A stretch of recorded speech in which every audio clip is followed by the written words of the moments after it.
ఒక సింగిల్ రాక్ని టెంపుల్గా మార్చారు అంటే మీరు నమ్ముతారా? అవును, ఇది నిజం.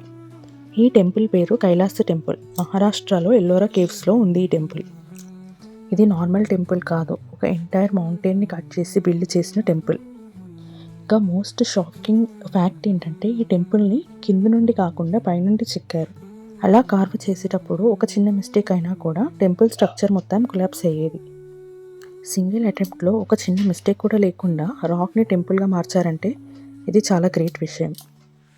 హిస్టరియన్స్ ఎస్టిమేట్ ప్రకారం ఒక 2,00,000 tons వెయిట్ ఉన్న రాయిని రిమూవ్ చేశారు. అది కూడా crane or any other machine help లేకుండా చాలా చిన్న సింపుల్ టూల్స్తో మాత్రమే రిమూవ్ చేశారంట. ఈ టెంపుల్కి బ్లూ ప్రింట్స్ దొరకలేదు, కన్స్ట్రక్షన్ రికార్డ్స్ లేవు, కానీ టెంపుల్ మాత్రం పర్ఫెక్ట్ సిమెట్రీలో ఉంది. కానీ ఇది ఎలా పాసిబుల్ అయ్యిందో. అందుకే కొందరు అంటున్నారు ఇది నార్మల్ హ్యూమన్ వర్క్ కాదని, ఏదో డివైన్ గైడెన్స్ ఉండొచ్చని. మీరేమనుకుంటున్నారు? కమెంట్ చేయండి.